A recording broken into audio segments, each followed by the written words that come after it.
Hello दोस्तों, Aaradhya race academy के YouTube channel में आप सभी का स्वागत है। दोस्तों, राजस्थान में आयोजित आरपीएससी सेकंड ग्रेड भर्ती परीक्षा 2022 के नवीनतम पाठ्यक्रम के अनुसार जो 10 मई को जो पाठ्यक्रम आया है, उस पाठ्यक्रम के अनुसार दोस्तों फर्स्ट पेपर के लिए मॉडल पेपर की टेस्ट सीरीज शुरू की गई थी, जिसमें अपना एक मॉडल पेपर है वो कंप्लीट हो चुका है। आज अपना इसमें दूसरा नंबर का मॉडल पेपर है। दोस्तों, कुल 100 प्रश्न इसमें शामिल किए गए हैं और हूबहू आपको ऐसा ही पेपर है वो परीक्षा में देखने को मिलेगा। दोस्तों, पूर्णतः ये एनसीईआरटी पर आधारित है और रोजाना आपको टेस्ट देना है। पिछला मॉडल पेपर का अगर आपने टेस्ट नहीं दिया है तो आप प्ले लिस्ट में जाइए, वहां पे आपको फोल्डर मिल जाएगा सेकंड ग्रेड मॉडल पेपर के नाम से, आपको वहां फोल्डर मिलेगा। तो आप वहां जाकर पिछले मॉडल पेपर का टेस्ट है वो अवश्य दें और आराध्या रेस एकेडमी के यूट्यूब चैनल को सब्सक्राइब जरूर करें, बेल आइकन को दबाएं, वीडियो को लाइक और अपने दोस्तों के पास में शेयर जरूर करें। तो चलिए दोस्तों, शुरू करते हैं आज का अपना इसमें सेकंड नंबर का मॉडल पेपर। बहुत ही शानदार मॉडल पेपर है मित्रों। शुरुआत में अपन 20 प्रश्न है वो पॉलिटिकल साइंस के करने वाले हैं और अंतिम जो 20 प्रश्न हैं वो दोस्तों शिक्षा मनोविज्ञान से संबंधित, और बाकी के जो 60 प्रश्न हैं वो दोस्तों अपन जीके से संबंधित करेंगे। ठीक है, देखिए दोस्तों, यहाँ पे पहला प्रश्न,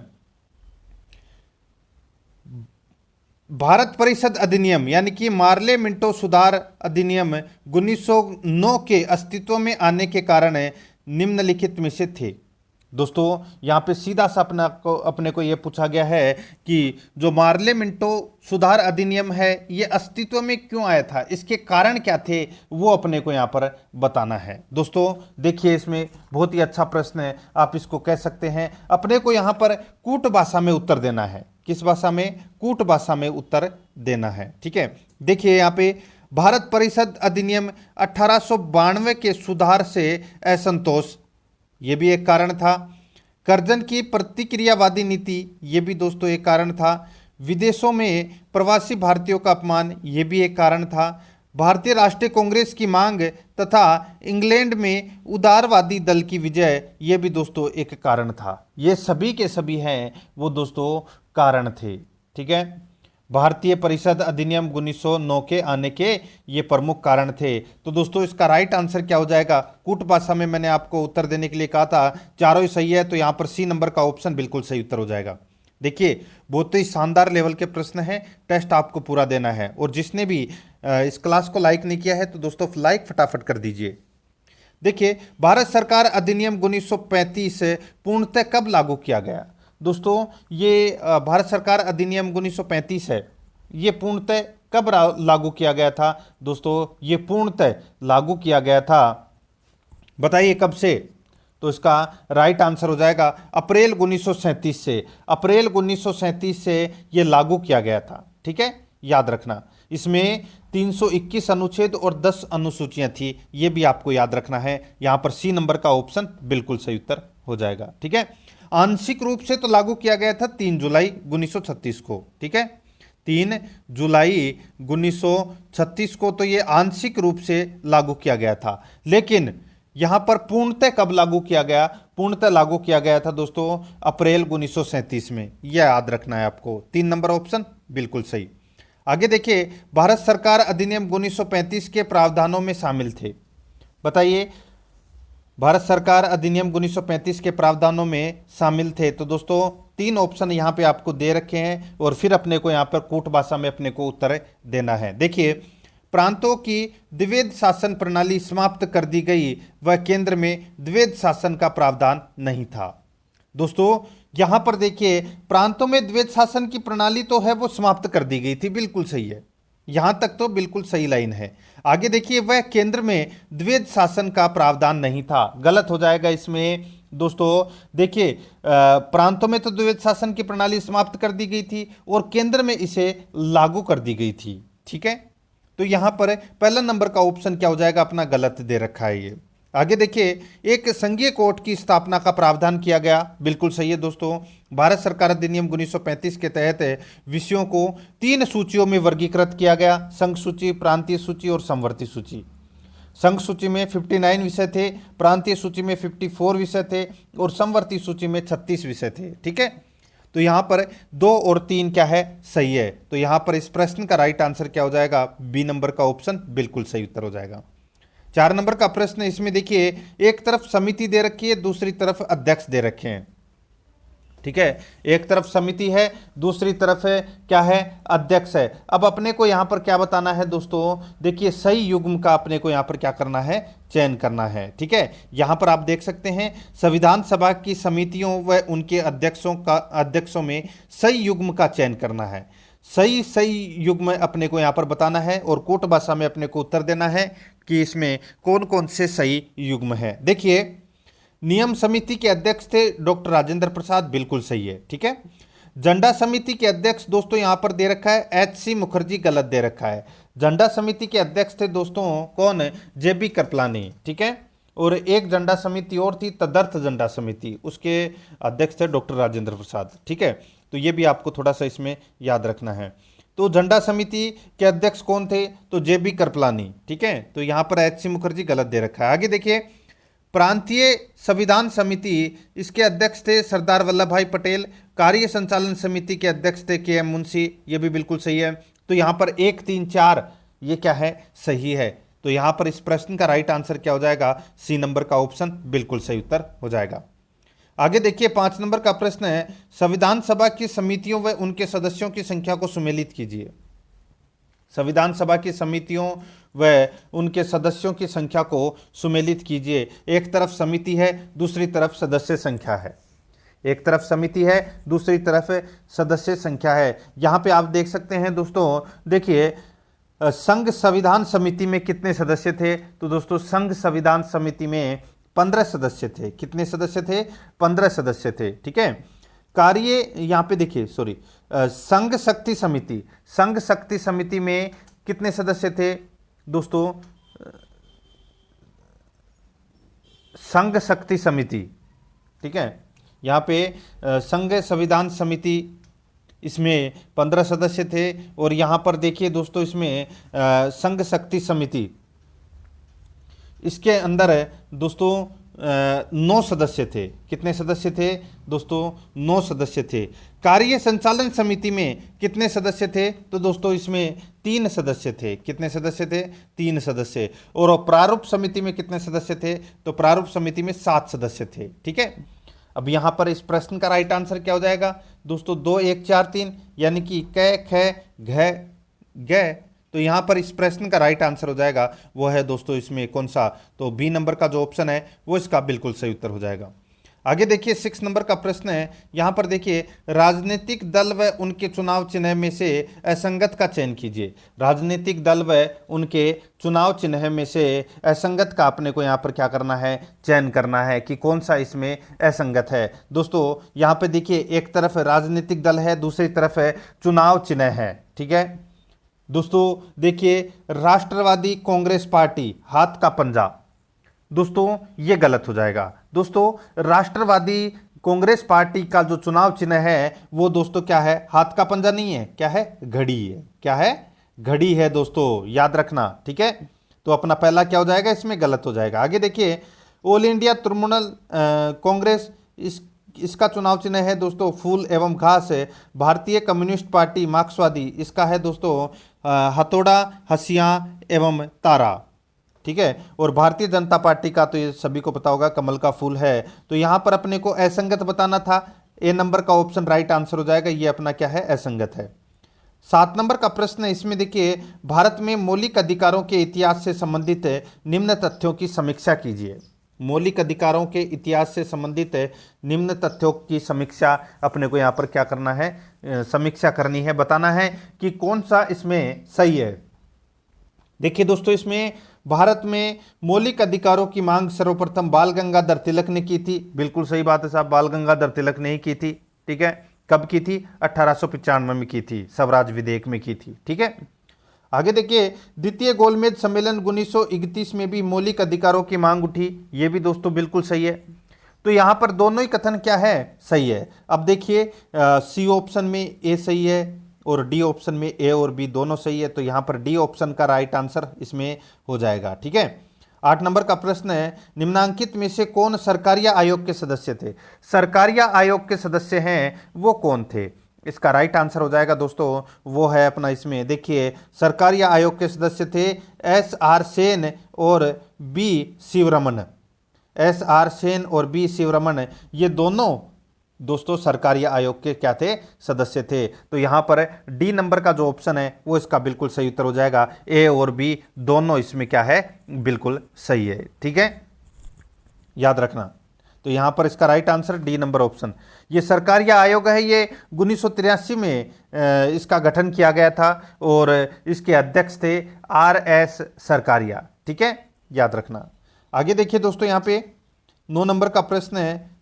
देखिए, भारतीय संविधान के अनुच्छेद 19 आई घ को अनुच्छेद 21 के साथ मिलाकर पढ़ने पर निम्नलिखित में से कौन सा अधिकार प्राप्त होता है? तो बताइए कौन सा अधिकार प्राप्त होता है? तो इसका राइट आंसर हो जाएगा वो है दोस्तों एकांतता का अधिकार। कौन सा अधिकार? एकांतता का अधिकार। राइट आंसर हो जाएगा इसमें सी नंबर का ऑप्शन बिल्कुल सही उत्तर हो जाएगा, एकांतता का अधिकार। ठीक है, आगे देखिए दोस्तों, यहां पे 10 नंबर का प्रश्न है। राजस्थान में सर्वाधिक लंबा राष्ट्रपति शासन किस राज्यपाल के कार्यकाल के दौरान लगाया गया था? बताइए, राजस्थान में सर्वाधिक लंबा राष्ट्रपति शासन किस राज्यपाल के कार्यकाल के दौरान लगाया गया था? इसका राइट आंसर हो जाएगा वो है दोस्तों एम चेन्ना रेड्डी और बलीराम भगत। इन दोनों के समय दोस्तों जो राष्ट्रपति शासन है वो इन दोनों के कार्यकाल सबसे लंबा लगाया गया था। ठीक है, तो यहाँ पर डी नंबर का जो ऑप्शन है वो इसका बिल्कुल सही उत्तर हो जाएगा, ये आपको इसमें याद रखना है। ठीक है, आगे देखिए दोस्तों, यहाँ पे सर्वप्रथम भारतीयों द्वारा संविधान निर्माण की मांग किसने रखी थी? सर्वप्रथम भारतीयों द्वारा संविधान निर्माण की मांग किसने रखी थी? राइट आंसर हो जाएगा वो है दोस्तों, ये रखी थी महात्मा गांधी ने। ठीक है, तो दोस्तों यहां पर ऑप्शन के अनुसार अपने को उत्तर देना है। देखिए, सर्वप्रथम संविधान सभा की मांग तो बाल गंगाधर तिलक ने 1895 में रखी थी। ठीक है, और उसके बाद में नेहरू समिति ने 1928 में संविधान का प्रारूप पेश किया था जो अंग्रेजों के समक्ष। उसके बाद में दोस्तों 1934 में आप सभी को पता है कि एम.एन. रॉय द्वारा संविधान सभा की मांग की गई। उसके बाद में 1935 में कांग्रेस पार्टी ने सर्वप्रथम आधिकारिक रूप से पहली बार संविधान सभा की मांग रखी थी। ठीक है, उसके बाद में 1938 में पंडित जवाहरलाल नेहरू द्वारा सर्वप्रथम दोस्तों ये संविधान सभा की मांग रखी थी। तो यहां पर इस प्रश्न का राइट आंसर हो जाएगा वो है दोस्तों महात्मा गांधी, इसका बिल्कुल सही उत्तर हो जाएगा। ठीक है, महात्मा गांधी दोस्तों इसका राइट आंसर हो जाएगा इसमें महात्मा गांधी।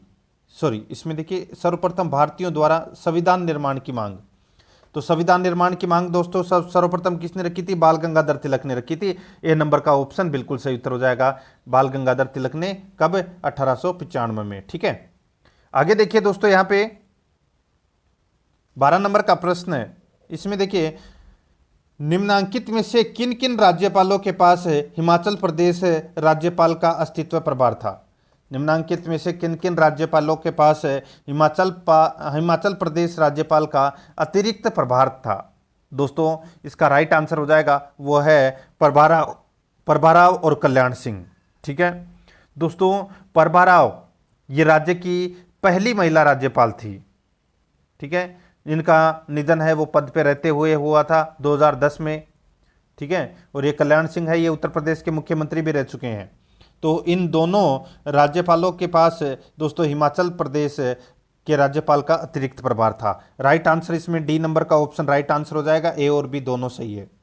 आगे देखिए, ब्रिटिश सरकार ने सैद्धांतिक रूप से संविधान सभा की मांग को स्वीकार किया। दोस्तों कौन से प्रस्ताव में या कौन से मिशन में? राइट आंसर हो जाएगा वो है अगस्त प्रस्ताव में। दोस्तों इसका राइट आंसर हो जाएगा इसमें अगस्त प्रस्ताव में। तो इसका बिल्कुल सही उत्तर हो जाएगा बी नंबर का जो ऑप्शन है वो इसका बिल्कुल सही उत्तर हो जाएगा। ठीक है, आगे देखिए दोस्तों, यहां पे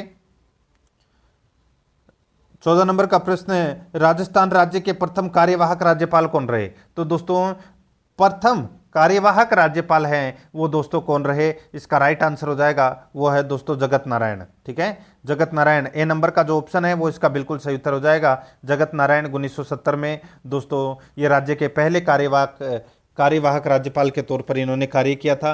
राइट आंसर इसमें ए नंबर ऑप्शन बिल्कुल सही है। आगे देखिए, गलत कथन की अपने को यहाँ पर क्या करना है? पहचान करना है कि गलत कथन है वो इसमें कौन सा है। ठीक है दोस्तों, देखिए बहुत ही अच्छा प्रश्न आप इसको कह सकते हैं। देखिए, संविधान सभा का गठन कैबिनेट मिशन के तहत ब्रिटिश सरकार द्वारा किया गया। संविधान सभा का गठन कैबिनेट मिशन के तहत ब्रिटिश सरकार द्वारा किया गया, बिल्कुल सही है दोस्तों, ठीक है, 1946 में। आगे देखिए, संविधान सभा में मुस्लिमों के लिए 70 सीटें आरक्षित थी, तो दोस्तों ये भी बिल्कुल सही है, मुस्लिमों के लिए 70 सीटें हैं वो आरक्षित थी, सही है। आगे देखिए, देशी रियासतों ने स्वयं को संविधान सभा से अलग रखा था, ये भी दोस्तों बिल्कुल सही है। और देखिए, संविधान सभा पूर्णतः निर्वाचित थी, ये गलत हो जाएगा दोस्तों इसमें, ठीक है दोस्तों, ये पूर्णतः निर्वाचित है वो नहीं थी, ठीक है, मनोनीत थी। तो यहाँ पर अपना इसमें राइट आंसर क्या हो जाएगा, डी नंबर का जो ऑप्शन है वो इसका बिल्कुल सही उत्तर हो जाएगा इसमें, ठीक है। आगे देखिए, यहाँ पर 16 नंबर का प्रश्न है, राजस्थान की प्रथम महिला मुख्यमंत्री वसुंधरा राजे कौन सी विधानसभा में सर्वप्रथम मुख्यमंत्री बनी थी। तो कौन सी विधानसभा में ये मुख्यमंत्री बनी थी, राइट आंसर हो जाएगा दोस्तों वो है ये दोस्तों राज्य के 12वीं विधानसभा जो 2003 से 2008 तक चली थी, ठीक है, इसमें ये राज्य की पहली महिला मुख्यमंत्री के तौर पर इन्होंने शपथ ली थी और ये 13वें नंबर की मुख्यमंत्री बनी थी राज्य की ओर से। तो यहाँ पर इस प्रश्न का राइट आंसर बी नंबर का ऑप्शन राइट आंसर हो जाएगा 12वीं विधानसभा में। 17 नंबर का प्रश्न है, निम्न में से संविधान सभा के उपाध्यक्ष थे। दोस्तों संविधान सभा के उपाध्यक्ष कौन थे, तो वो थे एच.सी. मुखर्जी और वी.टी. कृष्णामाचारी, ये दोनों दोस्तों संविधान सभा के उपाध्यक्ष थे। राइट आंसर हो जाएगा वो है दोस्तों डी नंबर का ऑप्शन, बिल्कुल सही उत्तर, ए और बी दोनों इसमें क्या है, बिल्कुल सही है, ठीक है। आगे देखिए दोस्तों, यहाँ पे देखिए ये संविधान सभा के उपाध्यक्ष की बात हो रही है यहाँ पे, ठीक है। आगे देखिए दोस्तों, यहाँ पे राज्य में सबसे अल्पकालिक सरकार किस मुख्यमंत्री के नेतृत्व में बनी थी। राज्य में सबसे अल्पकालिक सरकार किस मुख्यमंत्री के नेतृत्व में बनी थी, इसका राइट आंसर हो जाएगा वो है दोस्तों हीरालाल देवपुरा, ठीक है। हीरालाल देवपुरा के समय दोस्तों सबसे कम समय की ये सरकार बनी थी। राइट आंसर इसमें क्या हो जाएगा, बी नंबर का ऑप्शन बिल्कुल सही उत्तर इसमें हो जाएगा, ठीक है, याद रखना। आगे देखिए दोस्तों, यहाँ पे 19 नंबर का प्रश्न है, संविधान सभा ने राष्ट्रीय ध्वज कब अपनाया था। संविधान सभा ने राष्ट्रीय ध्वज है वो कब अपनाया था, राइट आंसर हो जाएगा वो है 24 जनवरी 1950 को, सॉरी राष्ट्रीय ध्वज तो 24 जनवरी 1950 को तो दोस्तों राष्ट्रीय गीत और राष्ट्रीय गान है वो अपनाया गया था, ठीक है। 24 जनवरी 1950 को तो राष्ट्रीय गीत और राष्ट्रीय गान है वो अपनाया गया था, लेकिन यहाँ पे बात हो रही है राष्ट्रीय ध्वज की। तो दोस्तों राष्ट्रीय ध्वज है ये अपनाया गया था कब, तो ये अपनाया गया था दोस्तों 22 जुलाई 1947 को। राइट आंसर हो जाएगा इसमें बी नंबर का ऑप्शन, बिल्कुल सही उत्तर हो जाएगा इसमें, ठीक है।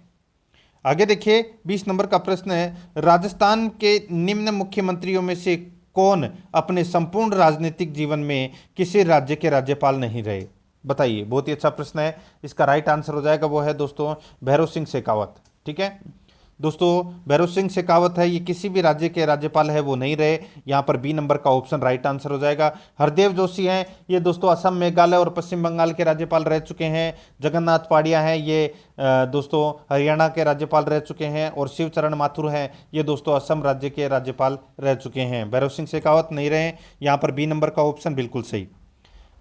अब दोस्तों जीके के क्वेश्चन अपने प्रारंभ हो चुके हैं। अब देखिए यहाँ पर 21 नंबर का प्रश्न है, कालीबंगा सभ्यता से प्राप्त अवशेषों के संदर्भ में असत्य कथन कौन सा है, वो अपने को यहाँ पर क्या करना है, बताना है। दोस्तों देखिए, पूर्वी तथा पश्चिमी टीले के चारों ओर सुरक्षा प्राचीर बनी हुई थी। दोस्तों कालीबंगा के पूर्वी और पश्चिमी टीले के चारों ओर सुरक्षा प्राचीर बनी हुई थी, बिल्कुल सही है। आगे देखिए, नाली व मिट्टी के कचरा पात्र यहाँ की नगर व्यवस्था के अंग थे, ये भी दोस्तों क्या है, बिल्कुल सही है। आगे देखिए, लोहे से बने कृषि औजार यहाँ की आर्थिक उन्नति के परिचायक हैं, ये गलत हो जाएगा दोस्तों इसमें। देखिए लोहे के नहीं ताम्र के बने कृषि के औजार दोस्तों यहाँ की आर्थिक उन्नति के परिचायक थे, ठीक है। यहाँ पे लोहे की जगह ताम्र यानी कि तांबा आना चाहिए था, ठीक है।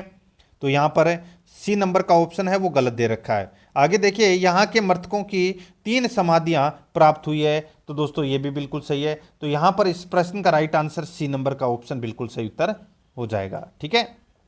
आगे देखिए 22 नंबर का प्रश्न है, निम्न कथनों पर विचार कीजिए। कथन 1 और कथन 2 दे रखा है। यहां पर आप देख सकते हैं दोस्तों, अपने को बताना है कि कौन सा कथन है वो इसमें सत्य है। अच्छा प्रश्न है, आप इसको कह सकते हैं। देखिए, प्रश्न तो सारे ही अच्छे हैं, लेकिन आपको टेस्ट देना पड़ेगा, ठीक है। टेस्ट दोगे तब आपको बहुत ज़्यादा कुछ समझ में आएगा, आपके कौन सा पार्ट में गलती हो रही है, तो आपको उस चीज़ को भी पढ़ सकते हैं, ठीक है।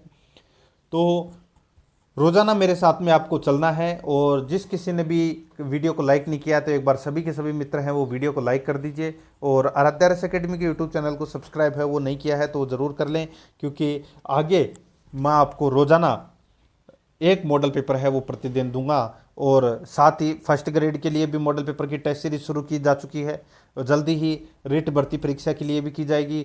और दोस्तों, इनके सिलेबस के अकॉर्डिंग ऑब्जेक्टिव क्वेश्चन है वो भी आपको करवाए जाएंगे तीनों परीक्षाओं के, ठीक है। देखिए, भीम की डूंगरी से अशोक का शिलालेख कैप्टन भट्ट ने खोजा।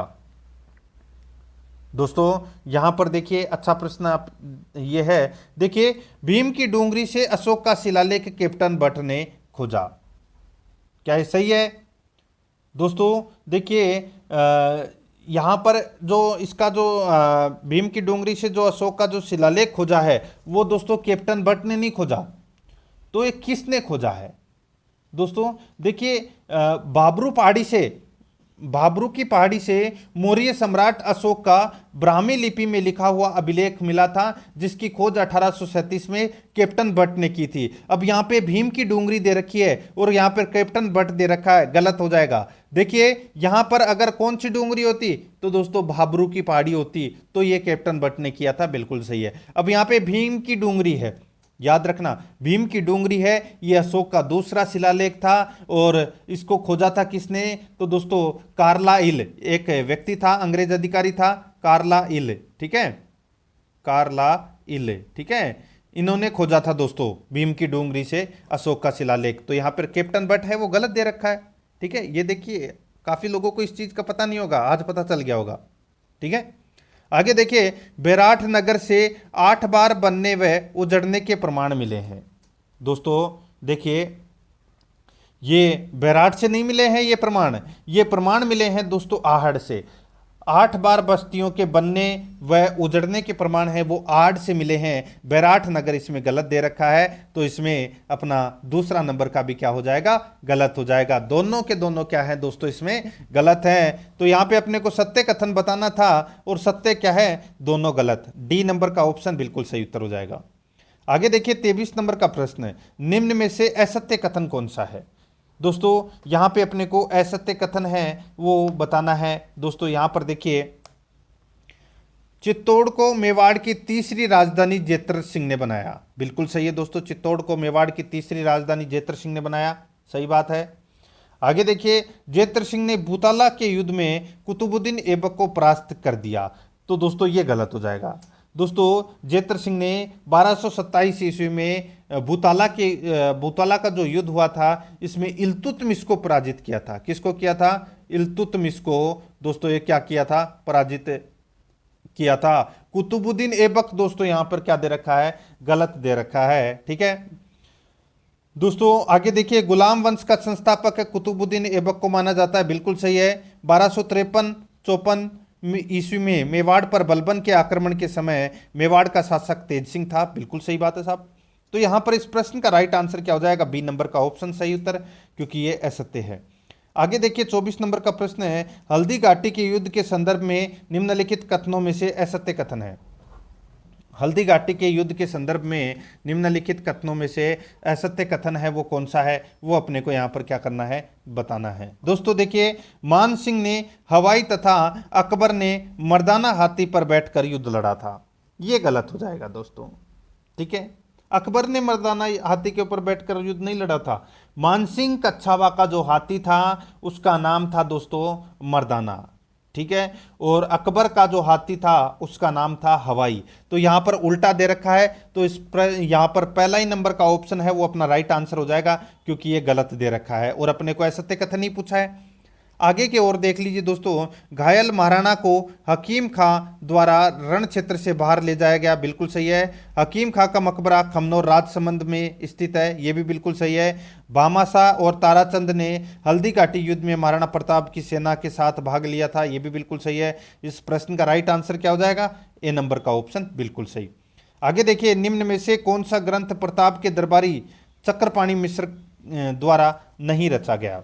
दोस्तों देखिए, महाराणा प्रताप का जो दरबारी था चक्रपाणी मिश्र, ठीक है, उनके द्वारा कौन सा ग्रंथ है वो नहीं लिखा गया, वो अपने को यहाँ पर बताना है। दोस्तों यहाँ पर देखिए देखिए विश्व वल्लभ, राज्याभिषेक पद्धति और व्यवहार दर्श, ये तीनों ग्रंथ हैं, ये दोस्तों चक्रपाणी मिश्र ने लिखे थे। अब आपको ये तीनों ग्रंथ के नाम भी है वो क्या करने हैं, याद रखने हैं। दोस्तों कई बार परीक्षा में ये भी पूछा जाता है कि महाराणा प्रताप के दरबारी द्वारा यानी कि चक्रपाणी मिश्र द्वारा कौन कौन से ग्रंथ है वो लिखे गए।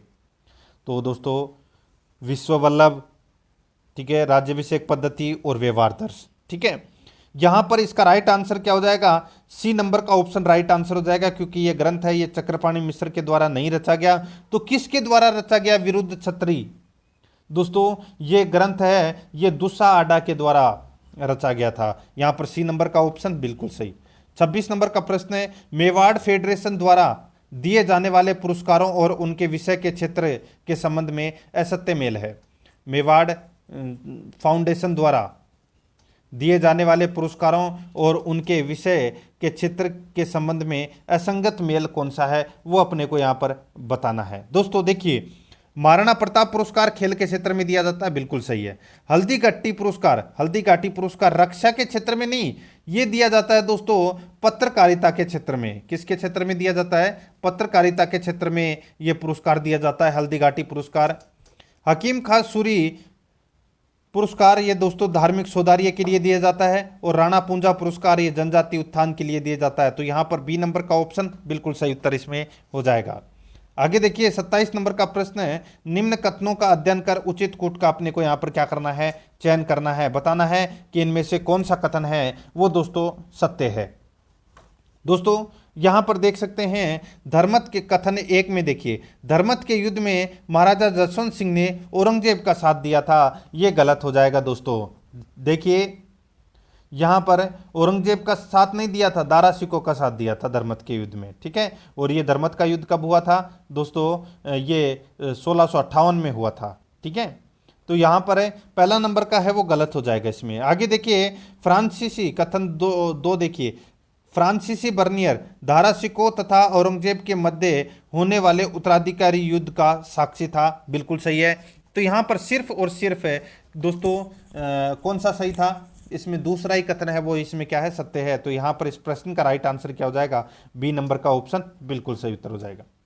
आगे देखिए दोस्तों, यहाँ पे किस चौहान शासक ने अपनी राजनीतिक शक्ति संवर्धन हेतु अपनी बहन कलावती का विवाह प्रतिहार शासक भोज प्रथम से किया?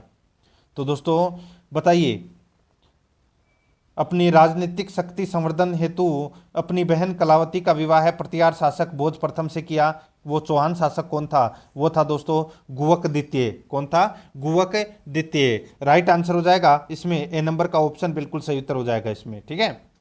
आगे देखिए दोस्तों, यहाँ पे 29 नंबर का प्रश्न है, कथनों पर विचार करना है। दो कथन दे रखे हैं, ठीक है। अपने को बताना है कि असत्य कथन कौन सा है। असत्य कथन अपने को यहाँ पर क्या करना है? बताना है। दोस्तों देखिए 1184 ईस्वी में पृथ्वीराज चौहान तृतीय का गुजरात के चालुक्य शासक राजा भीमदेव द्वितीय के साथ नागौर में युद्ध हुआ था।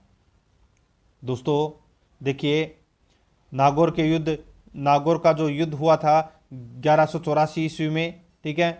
इस युद्ध में पृथ्वीराज चौहान तृतीय ने गुजरात के चालुक्य राजा भीमदेव द्वितीय को दोस्तों नागौर के युद्ध में पराजित किया था, ठीक है। और पराजय के बाद दोनों राज्यों के मध्य संधि हो गई थी, ठीक है। अब दूसरा कथन देखिए, इसमें इस युद्ध में भीमदेव द्वितीय की मृत्यु हो गई, गलत हो जाएगा। इसमें भीमदेव द्वितीय की मृत्यु नहीं हुई थी, संधि हो गई थी, ठीक है। तो यहाँ पर सिर्फ और सिर्फ कथन 1 है, क्या है दोस्तों? इसमें सत्य है। और यहाँ पे अपने को असत्य कथन पूछा है, तो दोस्तों कथन 2 क्या है? असत्य। बी नंबर का ऑप्शन बिल्कुल सही उत्तर हो जाएगा। आगे देखिए 30 नंबर का प्रश्न है, असंगत जोड़ा कौन सा है वो अपने को यहां पर बताना है। एक तरफ शासक है, दूसरी तरफ शासनकाल है। दोस्तों आप यहां पर देख सकते हैं महाराणा प्रताप का जो शासनकाल माना जाता है 1572 से 1597 ईस्वी तक माना जाता है, बिल्कुल सही है। संग्राम सिंह का जो कार्यकाल है ये दोस्तों 1509, यानी कि राणा सांगा का जो कार्यकाल है ये 1509 से 1527 तक माना जाता है, बिल्कुल सही है। मेवाड़ के राज सिंह का जो कार्यकाल है वो दोस्तों 1650 से 1682 तक दे रखा है, जो कि अपना इसमें गलत दे रखा है। दोस्तों मेवाड़ महाराणा राज सिंह प्रथम का जो कार्यकाल है वो दोस्तों 1652 से लेकर और 1680 तक माना जाता है इनका कार्यकाल। तो यहां पे असंगत जोड़ा कौन सा हुआ? सी नंबर ऑप्शन ही हुआ। तो यहां पर भी इस प्रश्न का राइट आंसर क्या हो जाएगा? सी नंबर ऑप्शन सही उत्तर।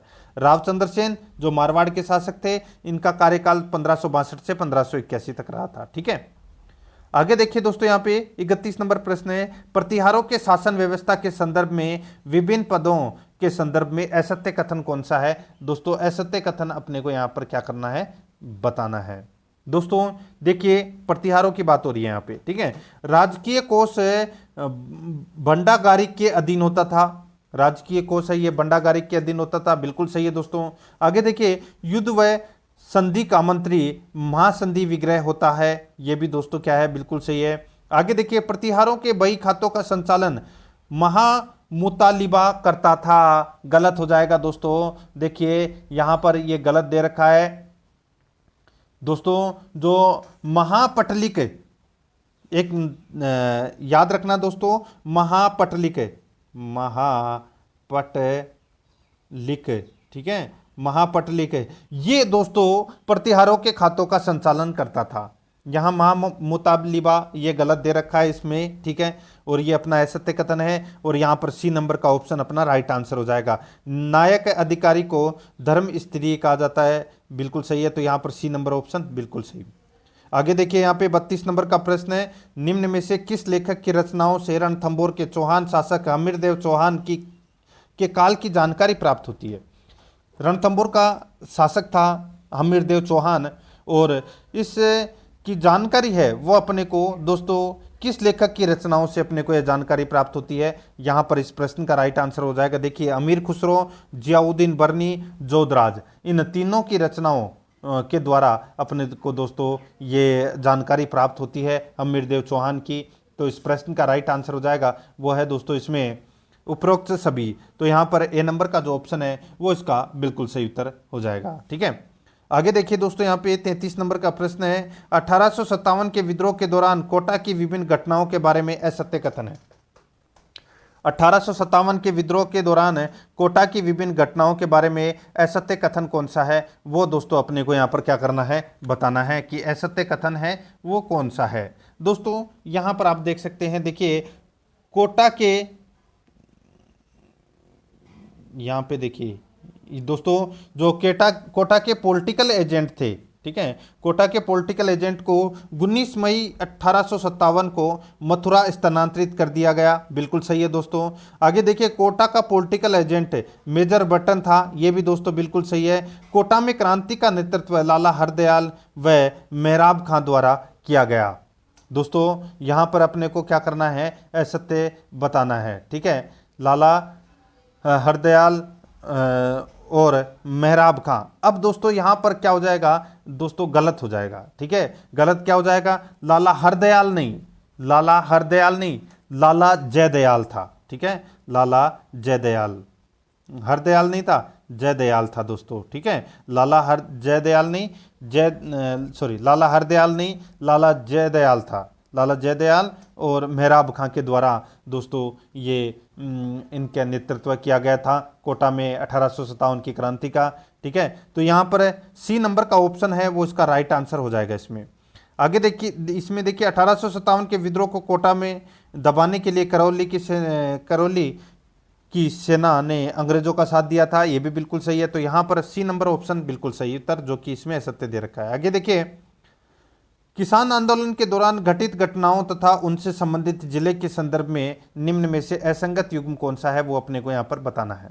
दोस्तों यहाँ पे देखिए पूनावाड़ा कांड डूंगरपुर में हुआ, बिल्कुल सही है दोस्तों, ठीक है। नीमड़ा हत्याकांड कहाँ पर हुआ? ये डूंगरपुर में हुआ, ये भी दोस्तों क्या है? बिल्कुल सही है। डाबी कांड नागौर। दोस्तों डाबी कांड है ये नागौर, ये गलत हो जाएगा। दाबड़ा कांड है ये नागौर में हुआ था 13 मार्च 1927 को, सॉरी 1947 को। ठीक है, कब हुआ था? 1947 को हुआ था, 13 मार्च 1947 को डाबड़ा कांड हुआ था। अब यहाँ पे डाबी कांड दे रखा है, ये डाबी कांड हुआ था दोस्तों 1923 में। और कहाँ पर हुआ था? बूंदी में हुआ था। और इसमें नानक जी भील है वो शहीद हुए थे। कुंदन गांव हत्याकांड सीकर में हुआ था, बिल्कुल सही है। तो यहाँ पर इस प्रश्न का right answer C number option हो जाएगा। 35 नंबर का प्रश्न है, सिविल लिबर्टीज यूनियन का गठन मारवाड़ में कब हुआ? सिविल लिबर्टीज यूनियन का गठन कब हुआ? तो इसका राइट आंसर हो जाएगा वो है दोस्तों 2 जून 1936 को हुआ। बी नंबर का ऑप्शन राइट आंसर हो जाएगा इसमें। 36 नंबर का प्रश्न है, राजस्थान के दुर्गों के संबंध में असत्य कथन है। राजस्थान के दुर्गों के संबंध में असत्य कथन है वो दोस्तों कौन सा है? वो अपने को यहाँ पर क्या करना है? बताना है। दोस्तों यहाँ पर आप देख सकते हैं, देखिए राजस्थान में निर्मित प्रथम दुर्ग भटनेर दुर्ग है, बिल्कुल सही बात है साहब। ठीक है, सही है। आगे देखिए, राजस्थान में निर्मित अंतिम दुर्ग जूनागढ़ दुर्ग है, ये गलत हो जाएगा दोस्तों। इसमें देखिए राजस्थान में निर्मित अंतिम दुर्ग है ये दोस्तों जूनागढ़ नहीं, कौन सा गढ़ है? लोहागढ़ दुर्ग है, जो 1733 ईस्वी में बना था। ठीक है, तो यहां पर बी नंबर का ऑप्शन अपना राइट आंसर हो जाएगा, क्योंकि यह असत्य कथन है। राजस्थान में मिट्टी से निर्मित दुर्ग बटनेर व लोहागढ़ दुर्ग है, बिल्कुल सही है। राजस्थान में सर्वाधिक स्थानीय आक्रमण तारागढ़ दुर्ग अजमेर पर हुए, बिल्कुल सही है। यहां पर बी नंबर का ऑप्शन बिल्कुल सही उत्तर हो जाएगा। आगे देखिए 37 नंबर का प्रश्न है, राजस्थान के प्रमुख महलों के संदर्भ में निम्न में से असत्य कथन कौन सा है? वो अपने को यहां पर क्या करना है? बताना है। दोस्तों यहां पर आप देख सकते हैं, राजस्थान का ताजमहल, दोस्तों राजस्थान का ताजमहल किसे कहते हैं? जसवंतड़ा जोधपुर को कहते हैं, बिल्कुल सही है। राजस्थान का दूसरा ताजमहल राय का बाग पैलेस, ये गलत हो जाएगा दोस्तों। राजस्थान का दूसरा ताजमहल ये अबनी मीणी का महल जो कोटा में है, ये दोस्तों राजस्थान का दूसरा ताजमहल है। ठीक है, शेखावाटी का हवा महल खेतड़ी महल, बिल्कुल सही है। हाड़ौती का हवा महल अबेड़ा, बिल्कुल सही है। यहां पर इस प्रश्न का राइट आंसर क्या हो जाएगा? बी नंबर का ऑप्शन बिल्कुल सही उत्तर हो जाएगा। राजस्थान का दूसरा ताजमहल अबली मीणी का महल है जो कोटा में है, राय का बाग पैलेस इसमें गलत दे रखा है। आगे देखिए, राजस्थान के प्रमुख मंदिरों की अविस्तृति के क्रम में असुमेलित युग्म है वो कौन सा है? वो दोस्तों अपने को यहाँ पर क्या करना है? बताना है। दोस्तों यहाँ पे आप देख सकते हैं, देखिए अमर सागर जैन मंदिर उदयपुर दे रखा है, गलत हो जाएगा। अमर सागर जैन मंदिर है ये दोस्तों जैसलमेर में है। ठीक है, ये कहाँ पर है? तो ये जैसलमेर में है, उदयपुर इसमें गलत दे रखा है। देखिए सांडेराव का जैन मंदिर पाली में है, चांदखेड़ी का जैन मंदिर झालावाड़ में है और नौगांव के जैन मंदिर अलवर में है, बिल्कुल सही है। यहां पर ए नंबर का ऑप्शन राइट आंसर इसमें हो जाएगा। 39 नंबर का प्रश्न है, निम्न में से कौन सा नृत्य भील जनजाति का लोक नृत्य नहीं है? निम्न में से कौन सा नृत्य भील जनजाति का लोक नृत्य नहीं है? इसका राइट आंसर हो जाएगा वो है दोस्तों यहाँ पर मावलिया जो नृत्य है ये दोस्तों भील जनजाति का लोक नृत्य है, वो नहीं है। तो यहाँ पर अपना इसमें राइट आंसर क्या हो जाएगा? C number option right answer. बाकी राई, युद्ध और घुमरा ये तीनों नृत्य हैं ये दोस्तों भील जनजाति के लोक नृत्य हैं। ठीक है, ये आपको इसमें याद रखना है। ठीक है, राई, गौरी, युद्ध, द्विचक्री, घुमरा, हाथीमना, नेजा ये सभी हैं ये दोस्तों भील जनजाति के नृत्य हैं। और जो ये मावलिया नृत्य है ये कथोड़ी जनजाति का नृत्य है। तो यहाँ पर इसमें सी नंबर ऑप्शन बिल्कुल सही। आगे देखिए, सद्दीक खां मांगणियार लोक कला एवं अनुसंधान परिसर की स्थापना किस वर्ष की गई? सद्दीक खां मांगणियार लोक कला एवं अनुसंधान परिसर लोकरंग की स्थापना किस वर्ष की गई? तो इसका राइट आंसर हो जाएगा वो है 2002 में की गई। यहाँ पर 2 नंबर का सी नंबर का जो ऑप्शन है वो इसका बिल्कुल सही उत्तर हो जाएगा। यानी कि दोस्तों सद्दीक खां मांगणियार लोक कला एवं अनुसंधान परिसर की जो स्थापना है ये 2002 में की गई थी। ठीक है, 13 सितंबर 2002 को जयपुर में की गई थी। ठीक है, आगे देखिए दोस्तों यहाँ पे 41 नंबर का प्रश्न है, राजस्थानी भाषा के संदर्भ में निम्न कथनों पर विचार कीजिए। दोस्तों यहाँ पे अपने कुछ 4 कथन हैं वो क्या कर रखे हैं? दे रखे हैं। अब अपने को यहाँ पर ये बताना है कि इन चारों कथनों में से दोस्तों कौन सा कथन है वो सत्य कथन है। ठीक है, कूट भाषा में अपने को क्या करना है मित्रों? उत्तर देना है। ठीक है, अब दोस्तों देखिए यहाँ पे डॉक्टर सीताराम लालस द्वारा राजस्थानी शब्दकोश लिखा गया, बिल्कुल सही बात है साहब, लिखा गया। आगे देखिए, नरोत्तम लाल शर्मा राजस्थानी भाषा वृक्ष प्रस्तुत करने वाले प्रथम व्यक्ति थे, ये गलत हो जाएगा। दोस्तों देखिए, मोतीलाल मेनारिया राजस्थानी भाषा वृक्ष प्रस्तुत करने वाले प्रथम व्यक्ति थे। कौन?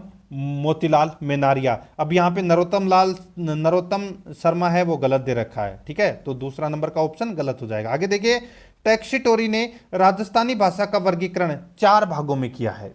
दोस्तों देखिए, यहां पर यह भी गलत दे रखा है। टैक्सीटोरी ने राजस्थानी भाषा का जो वर्गीकरण है ये 2 भागों में किया है, एक तो पश्चिमी और एक पूर्वी, इन 2 भागों में किया है। तो यहां पे तीसरा नंबर का भी ऑप्शन क्या हो जाएगा? गलत हो जाएगा। आगे देखिए, गिरेसन द्वारा राजस्थानी भाषा को 5 भागों में वर्गीकृत किया गया है। बिल्कुल सही है दोस्तों, वो 5 भाग हैं, मारवाड़ी, ढूंढानी, मेवाती, मालवी और बागड़ी, ठीक है। तो यहां पर अपने को सत्य कथन बताना था, तो 1 और 4 ही क्या है? सत्य कथन है। तो यहां पर सी नंबर का ऑप्शन बिल्कुल सही उत्तर हो जाएगा। 42 नंबर का प्रश्न है, निम्नलिखित राजस्थान के किस साहित्यकार का संबंध जोधपुर से नहीं है? निम्नलिखित राजस्थान के किस साहित्यकार का संबंध जोधपुर से नहीं है? तो इस प्रश्न का राइट आंसर हो जाएगा, देखिए, पंडित रामकरण आसोपा, वीरभान और बांकीदास, इन तीनों का संबंध है वो जोधपुर से है। लेकिन यहाँ पे देखिए, बशीर अहमद म्यूक है वो दोस्तों इसमें गलत दे रखा है। तो यहाँ पर बी नंबर का ऑप्शन राइट आंसर हो जाएगा। बशीर अहमद म्यूक है, ये कोटा के प्रसिद्ध कवि थे, ठीक है। यहाँ पर बी नंबर ऑप्शन बिल्कुल सही। आगे देखिए, साहित्य के क्षेत्र में दिया जाने वाला सर्वोच्च मीरा पुरस्कार किस अकादमी द्वारा दिया गया? तो सर्वोच्च मीरा पुरस्कार किस अकादमी द्वारा दिया गया? इसका राइट आंसर हो जाएगा, वो है साहित्य अकादमी उदयपुर द्वारा ये सर्वोच्च मीरा पुरस्कार है, ये दिया जाता है। ए नंबर का ऑप्शन बिल्कुल सही उत्तर हो जाएगा। आगे देखिए, 44 नंबर का प्रश्न है, एक वर्ष में मनाए जाने वाले निम्न त्योहारों को कालक्रम के अनुसार व्यवस्थित कीजिए। एक वर्ष में मनाए जाने वाले निम्न त्योहारों को कालक्रम के अनुसार व्यवस्थित कीजिए। दोस्तों अब आपको ये पता होना चाहिए कि कौन सा त्योहार है वो कब मनाया जाता है। तो सबसे पहले मैं आपको देखिए बता देता हूँ, रामनवमी का जो त्योहार है ये जो दोस्तों चैत्र माह में मनाया जाता है। कब मनाया जाता है? चैत्र माह में मनाया जाता है, चैत्र शुक्ल नवमी को मनाया जाता है ये, ठीक है, रामनवमी का त्योहार। गणेश चतुर्थी का जो त्योहार है ये दोस्तों कब मनाया जाता है? तो ये भाद्रपद शुक्ल चतुर्थी को मनाया जाता है। तो ये भाद्रपद, ठीक है, भाद्रपद माह में ये मनाया जाता है। नाग पंचमी का जो त्योहार है ये दोस्तों श्रावण पक्ष में, श्रावण कृष्ण पंचमी को ये त्योहार है ये मनाया जाता है, ठीक है। और यहाँ पर देखिए दुर्गाष्टमी, दुर्गाष्टमी दोस्तों ये अश्विन, ठीक है दोस्तों, अश्विन शुक्ल अष्टमी को ये दुर्गाष्टमी का त्यौहार है ये मनाया जाता है। और यहाँ पे देखिए बुद्ध जयंती, बुद्ध जयंती है ये दोस्तों वैशाख पूर्णिमा को मनाई जाती है, ठीक है, वैशाख पूर्णिमा को। अब दोस्तों यहाँ पर जो क्रम है वो क्रम मैं आपको बता देता हूँ, वो क्रम कौन सा हो जाएगा? वो हो जाएगा दोस्तों 1 5 3 2 4, 1 5 3 2 4, यानी कि डी नंबर का ऑप्शन अपना इसमें राइट आंसर हो जाएगा। आगे देखिए, बांसी दुगारी जो बूंदी में स्थित है, निम्न में से किस लोक देवता की कर्मस्थली रही है? वहां उनका मंदिर भी है। तो इसका राइट आंसर हो जाएगा, वो है यहाँ पर तेजा जी का मंदिर है दोस्तों। यहाँ पर सी नंबर का ऑप्शन बिल्कुल सही उत्तर हो जाएगा, ठीक है। आगे देखिए, 46 नंबर प्रश्न है, इंदिरा गांधी शहरी रोजगार योजना के तहत कितने दिवस का रोजगार प्रदान किया जाएगा? तो दोस्तों कितने दिन का रोजगार प्रदान किया जाएगा? राइट आंसर हो जाएगा दोस्तों इसमें वो है 100 दिन का रोजगार है वो प्रदान किया जाएगा। शहरी की बात हो रही है, ग्रामीण की नहीं हो रही, शहरी की बात हो रही है। तो दोस्तों 100 दिन इसका right answer, B number option right answer. आगे देखिए, 47 नंबर प्रश्न है, राजस्थान निक्षय संबल योजना संबंधित है। राजस्थान निक्षय संबल योजना संबंधित है। तो दोस्तों ये संबंधित है, ये टीबी रोगियों के लिए संबंधित है। बी नंबर का ऑप्शन बिल्कुल सही उत्तर हो जाएगा इसमें। आगे देखिए, 48 नंबर प्रश्न है, पर्यावरण व पर्यटन को प्रोत्साहित करने के लिए राज्य के पहले बर्ड पार्क का लोकार्पण कहाँ किया गया?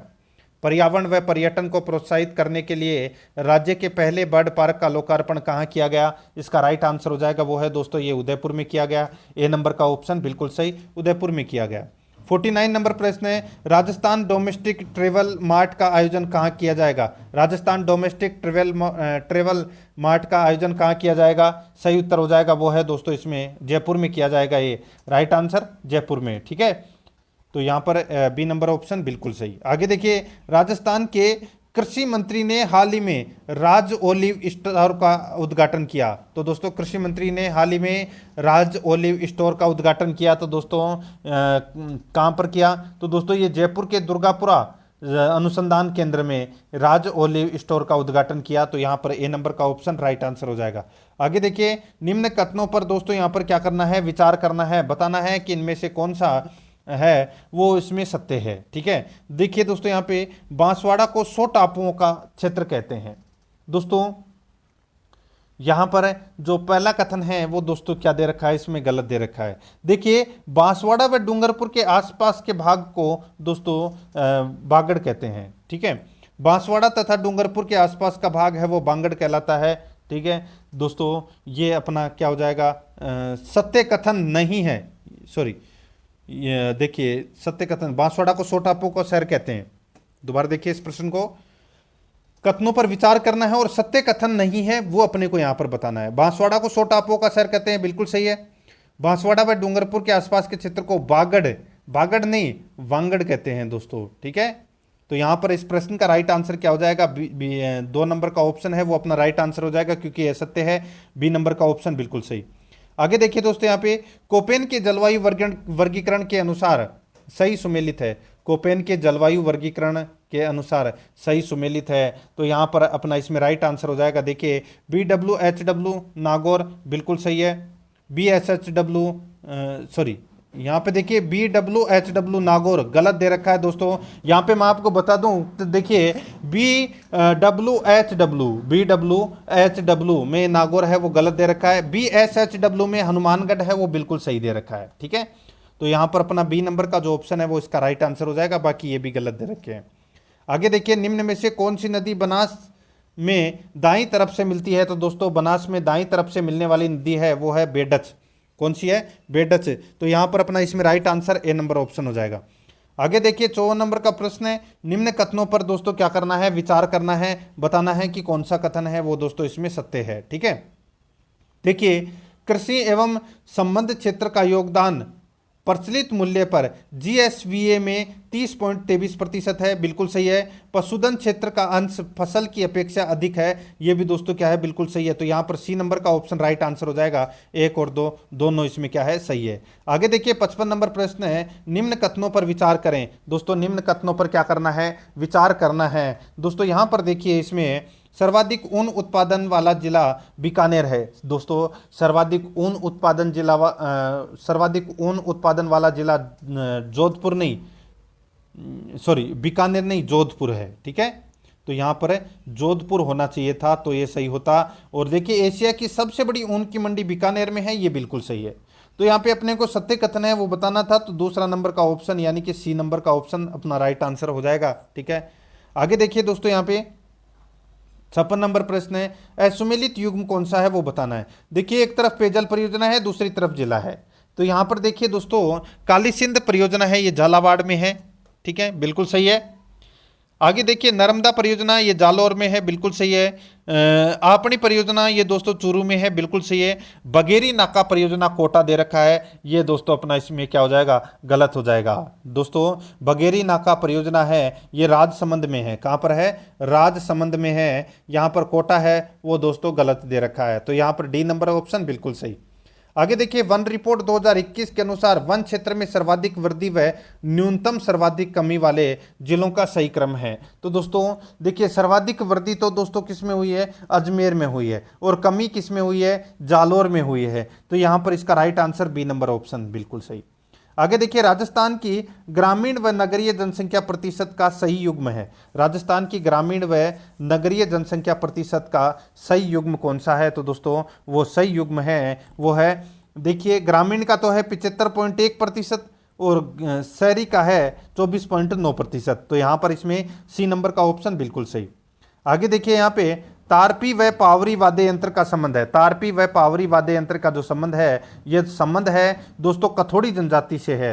तो यहाँ पर इसका राइट आंसर हो जाएगा वो है बी नंबर का ऑप्शन बिल्कुल सही उत्तर हो जाएगा। ठीक है, आगे देखिए यहाँ पर 60 नंबर का प्रश्न है, आर्थिक समीक्षा 2021-22 के अनुसार राजस्थान के 4 बेसिन के 14 जिलों से तेल व प्राकृतिक गैस का दोहन किया जा रहा है। निम्न में से कौन सा जिला इसमें शामिल है? तो दोस्तों निम्न में से कौन सा जिला इसमें शामिल है? तो इसका राइट आंसर हो जाएगा इसमें दोस्तों नागौर जिला है वो दोस्तों इसमें शामिल है। तो यहाँ पर सी नंबर का ऑप्शन है वो इसका बिल्कुल सही उत्तर हो जाएगा। ठीक है, याद रखना 4 बेसिन के 14 जिलों में से तेल व प्राकृतिक गैस का दोहन किया जा रहा है, जिसमें दोस्तों वो 4 बेसिन आप सभी को पता भी होगा दोस्तों, वो कौन कौन से हैं। तो आपने देखा, एक तो है बाड़मेर सांचौर बेसिन, ठीक है, एक है दोस्तों जैसलमेर बेसिन, एक है बीकानेर नागौर बेसिन, ठीक है। तो ये आपको थोड़ा सा इसमें याद रखना है, और एक है विंध्यन बेसिन। तो यहाँ पे नागौर इसका राइट आंसर हो जाएगा, सी नंबर ऑप्शन बिल्कुल सही। आगे देखिए, विश्व का सबसे बड़ा द्वीप समूह ग्रीनलैंड किस देश के अधिकार क्षेत्र में है? राइट आंसर हो जाएगा वो है दोस्तों ये डेनमार्क के अंदर अधिकार क्षेत्र में आता है। राइट आंसर हो जाएगा इसमें डी नंबर ऑप्शन बिल्कुल सही। आगे देखिए, कनाडा व यूएस की सीमा पर स्थित 5 वृहद झीलों का पश्चिम से पूर्व सही क्रम है। तो दोस्तों पश्चिम से पूर्व सही क्रम है तो वो है दोस्तों इसमें superior, Michigan, Huron, eerie, Ontario, ठीक है। तो यहाँ पर ये पश्चिम से पूर्व की ओर सही क्रम है ये 5 जिलों का। राइट आंसर इसमें सी नंबर ऑप्शन हो जाएगा। आगे देखिए, वन रिपोर्ट 2021 के अनुसार क्षेत्रफल के आधार पर सर्वाधिक वन क्षेत्र वाले राज्य हैं। तो सर्वाधिक वन क्षेत्र वाले राज्य कौन से हैं? तो वो है मध्य प्रदेश, अरुणाचल प्रदेश, छत्तीसगढ़। सी नंबर का ऑप्शन बिल्कुल सही उत्तर इसमें हो जाएगा। आगे देखिए, यहाँ पे 64 नंबर का प्रश्न है, सर्वाधिक वृक्षावरण वाले राज्य हैं। सर्वाधिक वृक्षावरण वाले राज्य हैं तो वो कौन से हैं? तो वो है दोस्तों महाराष्ट्र, राजस्थान। यहाँ पर डी नंबर का ऑप्शन बिल्कुल सही उत्तर हो जाएगा, महाराष्ट्र, राजस्थान, ठीक है। उसके बाद में मध्य प्रदेश का क्षेत्र आता है। तो यहाँ पर डी नंबर ऑप्शन बिल्कुल सही। आगे देखिए, जेट स्ट्रीम सिद्धांत के संदर्भ में निम्न कथनों पर विचार करें। जेट स्ट्रीम सिद्धांत के संदर्भ में निम्न कथनों पर क्या करना है? विचार करना है कि इनमें से कौन सा कथन है वो दोस्तों इसमें सत्य है। देखिए, 2 कथन यहाँ पर दोस्तों दे रखे हैं, ठीक है। 2 कथन यहाँ पर दे रखे हैं, अपने को बताना है कि कौन सा कथन है वो दोस्तों इसमें सत्य है। देखिए, पश्चिम उपोष्ण जेट स्ट्रीम ग्रीष्म ऋतु में चलती है। दोस्तों ये अपना क्या हो जाएगा? इसमें गलत हो जाएगा। दोस्तों ये जेट स्ट्रीम है ये शीत ऋतु में चलती है, ठीक है। यहाँ पे ग्रीष्म ऋतु है वो गलत दे रखा है। आगे देखिए, पश्चिम उपोष्ण जेट स्ट्रीम 8 डिग्री उत्तरी अक्षांश से 30 डिग्री उत्तरी अक्षांश के मध्य चलती है। ये भी दोस्तों इसमें गलत हो जाएगा। ये चलती है दोस्तों 20 डिग्री उत्तरी अक्षांश से 35 डिग्री उत्तरी अक्षांश के मध्य ये चलती है। ये भी डिग्री भी यहाँ पर गलत दे रखी है, तो इसमें इसका मतलब दोनों ही कथन है वो इसमें क्या है? गलत है, ठीक है। तो यहाँ पर इस प्रश्न का राइट आंसर हो जाएगा इनमें से कोई नहीं। तो यहाँ पर डी नंबर ऑप्शन बिल्कुल सही। 66 नंबर का प्रश्न है, मानसून पूर्व चक्रवात के संदर्भ में निम्न कथनों पर विचार कीजिए। 2 कथन दोस्तों यहाँ पर क्या कर रखे हैं? दे रखे हैं। यहाँ पर देखिए, इन चक्रवातों को शीतोष्ण कटिबंध चक्रवात भी कहते हैं, बिल्कुल सही है दोस्तों। मानसून पूर्व चक्रवात को असम में नॉर्वेस्ट कहते हैं। मानसून पूर्व चक्रवात को असम में नॉर्वेस्ट कहते हैं। दोस्तों ये गलत हो जाएगा इसमें। यहाँ पर देखिए, सीधा सा मैं आपको बताऊं, देखिए जो मानसून पूर्व चक्रवातों को उष्ण कटिबंधीय चक्रवात कहते हैं, ठीक है। तो यहाँ पे अपने को दोबारा से देखिए इस प्रश्न को। यहाँ पे क्या पूछा है कि सत्य कथन नहीं है, सत्य कथन नहीं है पूछा है। इन चक्रवातों को यानी कि मानसून पूर्व चक्रवातों को दोस्तों शीतोष्ण कटिबंधीय नहीं, क्या कहा जाता है? उष्ण कटिबंधीय चक्रवात कहा जाता है। तो यहाँ पे अपना ये गलत हो जाएगा। मानसून पूर्व चक्रवात को असम में नॉर्वेस्ट कहते हैं, बिल्कुल सही है दोस्तों। तो यहाँ पे दूसरा नंबर का सही है और पहला नंबर का क्या है? गलत है। तो यहाँ पे अपने को सत्य कथन असत्य कथन बताना था। ए नंबर का ऑप्शन राइट आंसर हो जाएगा इसमें।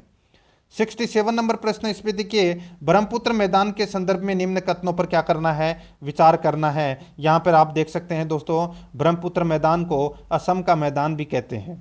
ब्रह्मपुत्र मैदान को दोस्तों असम का मैदान भी कहते हैं।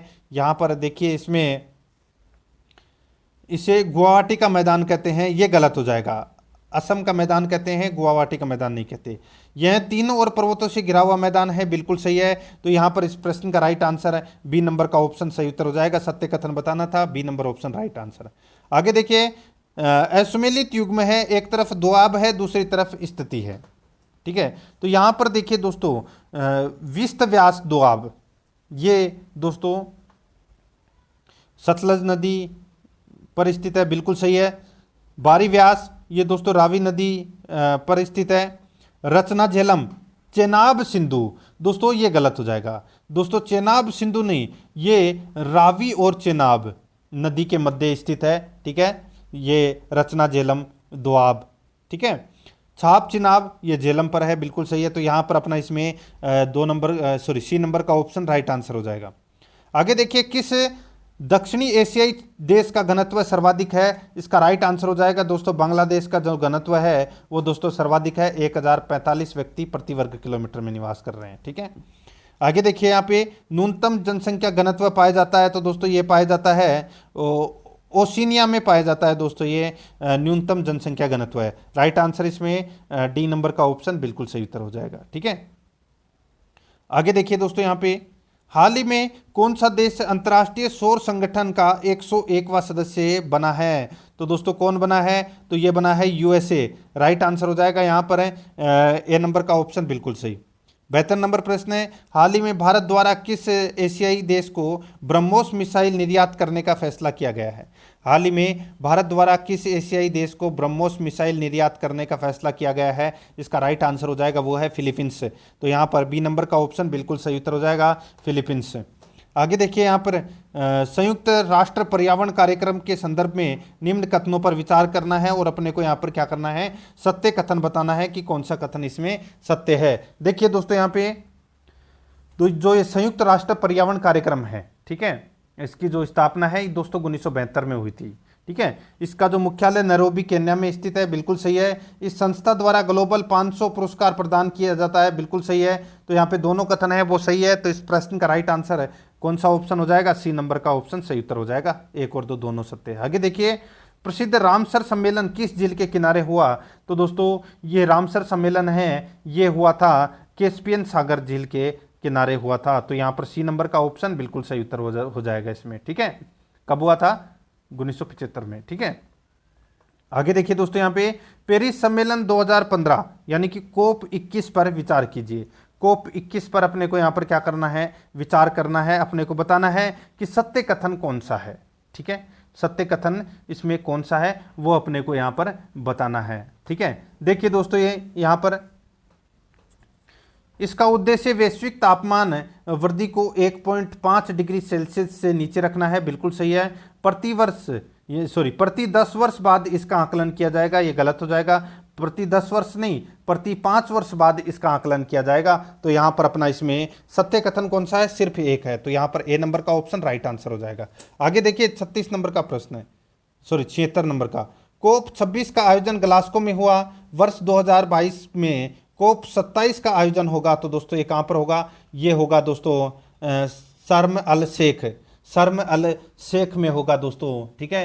राइट आंसर क्या हो जाएगा? ये इसमें बी नंबर का ऑप्शन सही उत्तर हो जाएगा। और ये कहाँ पर है? तो ये दोस्तों मिस्र में है, ठीक है। राइट आंसर है इसमें बी नंबर ऑप्शन। आगे देखें, अब अपने क्वेश्चन है वो दोस्तों शिक्षा मनोविज्ञान से संबंधित प्रारंभ हो चुके हैं। 77 से लेकर और 96 तक अपन है वो ये 20 प्रश्न शिक्षा मनोविज्ञान से संबंधित करेंगे, ठीक है। पूर्णतः सिलेबस के अनुसार मैं चल रहा हूँ, यहाँ पर एक्स्ट्रा कुछ भी चीज़ नहीं है। वीडियो को लाइक नहीं किया तो लाइक करें और समय आपको लेके और इस चीज़ को देखना है रोजाना। बहुत ही क्वालिटीदार ये मॉडल पेपर है, ठीक है। आगे देखिए, संवेगों पर नियंत्रण पाने के लिए बालकों को अभ्यास करवाना चाहिए। तो दोस्तों इसका राइट आंसर हो जाएगा वो है आत्म अनुभूति का अभ्यास करवाना चाहिए। तो यहाँ पर B number option right answer हो जाएगा। आगे देखिए, जीवन में खुशहाल रहने और समायोजित रहने के लिए व्यक्ति अपने तनाव को शारीरिक लक्षणों में बदल देता है, जैसे बीमारी के समय पलायन करने वाला व्यवहार, इसे कहा जाता है। तो दोस्तों इसे क्या कहा जाता है? इसे कहा जाता है दोस्तों रूपांतरण कहा जाता है। सी नंबर का जो ऑप्शन है वो इसका बिल्कुल सही उत्तर हो जाएगा, रूपांतरण कहा जाता है। आगे देखिए, किसने शिष्यावस्था के महत्व को बताते हुए यह कहा था कि बालक प्रथम 6 वर्षों के बाद में 12 वर्षों में दुगना सीख लेता है। 6 वर्षों के बाद के 12 वर्षों में दुगना सीख लेता है। तो इसका राइट आंसर हो जाएगा वो है दोस्तों, ये कहा था गेसेल ने। राइट आंसर इसमें डी नंबर का ऑप्शन बिल्कुल सही उत्तर हो जाएगा।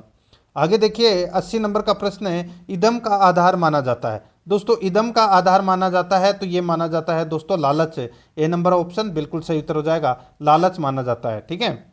आगे देखिए, दमित अचेतन की इच्छाओं को सचेतन में लाना कहलाता है। दमित अचेतन की इच्छाओं को सचेतन में लाना कहलाता है। तो वो क्या कहलाता है? वो कहलाता है दोस्तों मनोविश्लेषण कहलाता है। राइट आंसर इसमें सी नंबर का ऑप्शन राइट आंसर हो जाएगा, मनोविश्लेषण। आगे देखिए स्कीमा होती है दोस्तों, इसका राइट आंसर हो जाएगा स्कीमा होती है। तो इसका राइट आंसर है वो है दोस्तों संज्ञानात्मक। राइट आंसर इसमें बी नंबर का ऑप्शन बिल्कुल सही उत्तर हो जाएगा। स्कीमा है ये एक संरचनात्मक संज्ञानात्मक संरचना है, ठीक है। आगे देखिए निम्न में से कौन सा मानव व्यवहार से संबंधित मनोविज्ञान का उद्देश्य नहीं है? इसका राइट आंसर हो जाएगा वो है दोस्तों देखिए वर्णन है, पूर्वकथन है, अनुप्रयोग है, संश्लेषण। इसका राइट आंसर हो जाएगा डी नंबर का ऑप्शन बिल्कुल सही उत्तर हो जाएगा।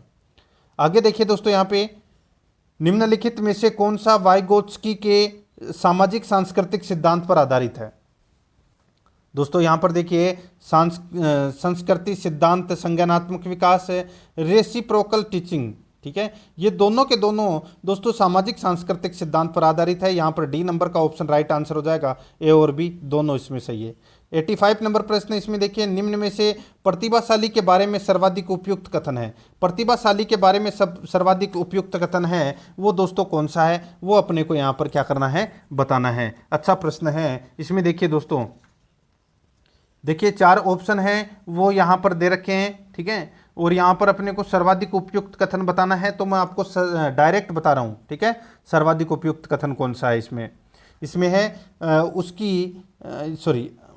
अपनी उच्च स्तरीय संवेदनात्मकता के कारण वे भी निम्न श्रेणी पा सकते हैं। तो यहाँ पर बी नंबर का ऑप्शन राइट आंसर हो जाएगा। आगे देखिए अधिगम निर्योग्यता के बारे में सही कथन नहीं है। अधिगम निर्योग्यता के बारे में सही कथन नहीं है, तो अपना इसमें राइट आंसर हो जाएगा वो है दोस्तों यह मस्तिष्क की सामान्य कार्य प्रणाली को प्रभावित करती है। यह मस्तिष्क की सामान्य कार्य प्रणाली को प्रभावित करती है। यहाँ पर डी नंबर का ऑप्शन बिल्कुल सही उत्तर इसमें हो जाएगा। आगे देखिए 87 नंबर प्रश्न है स्टेनबर्ग के द्वारा बुद्धि के बताए गए किस घटक के आधार पर व्यक्ति अपनी दिन प्रतिदिन की पर्यावरणीय मांगों से निपटता है? स्टेनबर्ग के द्वारा बुद्धि के बताए गए किस घटक के आधार पर व्यक्ति अपनी दिन प्रतिदिन की पर्यावरणीय मांगों से निपटता है? इसका राइट आंसर हो जाएगा वो है सांदर्भिक बुद्धि के। तो यहाँ पर C number option right answer हो जाएगा सांदर्भिक बुद्धि के। आगे देखिए शिक्षार्थी व्यक्तिक भिन्नता रखते हैं, अतः एक शिक्षक को कौन सा कार्य नहीं करना चाहिए? दोस्तों शिक्षार्थी व्यक्तिक भिन्नता रखते हैं, अतः एक शिक्षक को कौन सा कार्य नहीं करना चाहिए? इसका राइट आंसर हो जाएगा वो है दोस्तों इसमें देखिए एक शिक्षक को कक्षा में अत्यधिक जटिल एवं महंगे शिक्षण साधनों का प्रयोग करना ये नहीं चाहिए। राइट आंसर हो जाएगा इसमें डी नंबर ऑप्शन बिल्कुल सही। आगे देखिए इनमें से कौन सा विकास का सिद्धांत नहीं है? विकास का सिद्धांत दोस्तों इसमें देखिए एक ही नहीं है, वो है विकास केवल संस्कृति से शासित एवं निर्धारित होता है। ये गलत हो जाएगा, सी नंबर का ऑप्शन बिल्कुल सही उत्तर हो जाएगा, ठीक है। आगे देखिए ऐसे व्यक्ति जो क्रोध, घमंड, अवसाद, आलस्य आदि भावनाओं से ग्रसित है का व्यक्तित्व है। इसका राइट आंसर हो जाएगा वो है दोस्तों तामसिक व्यक्तित्व है, ठीक है। राइट आंसर हो जाएगा बी नंबर ऑप्शन। आगे देखिए व्यक्तिक निर्मितवाद के जनक माने जाते हैं, तो वो कौन माने जाते हैं? वो माने जाते हैं दोस्तों जीन पियाजे माने जाते हैं। ए नंबर ऑप्शन बिल्कुल सही, जीन पियाजे। आगे देखिए मेस्लो ने स्नेह एवं संबंधन की आवश्यकता के बाद किस आवश्यकता का वर्णन किया है? तो दोस्तों किस आवश्यकता का वर्णन किया है? तो ये दोस्तों आत्मसम्मान की आवश्यकता का वर्णन किया है। बी नंबर ऑप्शन बिल्कुल सही। आगे देखिए चिंतन में भाषा, संकेत, प्रतीक एवं चिन्ह आदि शामिल होते हैं, परंतु इन चारों में से सर्वाधिक महत्व किसे दिया जाता है? इन चारों में से सर्वाधिक महत्व किसे दिया जाता है? इसका राइट आंसर हो जाएगा वो है प्रतीक को दिया जाता है। सी नंबर का ऑप्शन राइट आंसर हो जाएगा, प्रतीक को दिया जाता है। आगे देखिए विलियम मैकडूगल ने रुचि को माना है। विलियम मैकडूगल ने रुचि को माना है, इसका राइट आंसर हो जाएगा आकर्षण माना है। बी नंबर का ऑप्शन बिल्कुल सही उत्तर हो जाएगा, आकर्षण माना है। आगे देखिए प्रथम संस्कृति स्वच्छ बुद्धि परीक्षण बनाने का श्रेय किसे दिया जाता है? ये दिया जाता है दोस्तों केटल को। यहाँ पर ए नंबर का ऑप्शन बिल्कुल सही उत्तर हो जाएगा, केटल को दिया जाता है। आगे देखिए टीएटी व्यक्तित्व परीक्षण में किस कार्ड को ब्लैक कार्ड कहा जाता है? तो दोस्तों टीएटी व्यक्तित्व परीक्षण में किस कार्ड को ब्लैक कार्ड कहा जाता है? इसका राइट आंसर हो जाएगा वो है कार्ड नंबर 16 को। यहाँ पर बी नंबर ऑप्शन बिल्कुल सही, कार्ड नंबर 16 को। आगे देखिए मीठी क्रांति किससे संबंधित है? मीठी क्रांति है ये दोस्तों ये मधुमक्खी पालन को बढ़ावा देने के लिए भारत सरकार की एक महत्वाकांक्षी पहल है, जिसे मधुमक्खी पालन के नाम से भी जाना जाता है, ठीक है। तो यहाँ पर है दोस्तों इसका राइट आंसर क्या हो जाएगा, इनमें से कोई नहीं हो जाएगा, डी नंबर का ऑप्शन बिल्कुल सही। आगे देखिए, सेवा क्षेत्र से संबंधित प्रतिभूतियों के संदर्भ में निम्नलिखित विकल्पों में से असत्य कथन कौन सा है, वो अपने को यहाँ पर बताना है। दोस्तों असत्य कथन मैं आपको डायरेक्ट यहाँ पर बता रहा हूँ। देखिए, भारतीय प्रतिभूति एवं विनियम बोर्ड गैर सांविधिक निकाय है, ये गलत हो जाएगा दोस्तों। ठीक है, तो यहाँ पर है दोस्तों, ये सेबी है, ये भारतीय प्रतिभूति और विनियम बोर्ड अधिनियम, ठीक है, ये एक वैधानिक निकाय है। ठीक है, यहाँ पे गैर गलत दे रखा है, तो यहाँ पर इसमें right answer D number option बिल्कुल सही उत्तर हो जाएगा, ये असत्य कथन है। आगे देखिए, एल्यूमिनियम उद्योग से जुड़ी कंपनियों और उनके सहायक देशों के संदर्भ में असंगत है, तो दोस्तों वो असंगत है। यहाँ पर देखिए, हिंदुस्तान एल्यूमिनियम कंपनी कनाडा, दोस्तों ये इसमें क्या हो जाएगा, गलत दे रखा है। हिंदुस्तान एल्यूमिनियम कंपनी है, ये दोस्तों यूएसए में है। ठीक है, यूएसए, तो यहाँ पर यानी कि हिंदुस्तान एल्यूमिनियम कंपनी की सहायक देश है, वो कौन सा है, तो वो दोस्तों यूएसए है, कनाडा नहीं है। ठीक है, यूएसए है। ठीक है, यहाँ पर सी नंबर ऑप्शन बिल्कुल सही। आगे देखिए, यहाँ पर भारत और विभिन्न देशों के साथ व्यापार समझौते के संदर्भ में असत्य कथन कौन सा है। दोस्तों असत्य कथन कौन सा है, तो वो असत्य कथन है, देखिए, भारत का इजराइल के साथ 1 दशक पुराना मुक्त व्यापार समझौता है, ये गलत हो जाएगा दोस्तों। ठीक है, वर्तमान में इजराइल कनाडा यूके और यूरोपीय संघ के साथ एफटीए पर कार्य कर रहा है। ठीक है, तो यहाँ पर इसका राइट आंसर क्या हो जाएगा, डी नंबर का ऑप्शन बिल्कुल सही उत्तर हो जाएगा इसमें।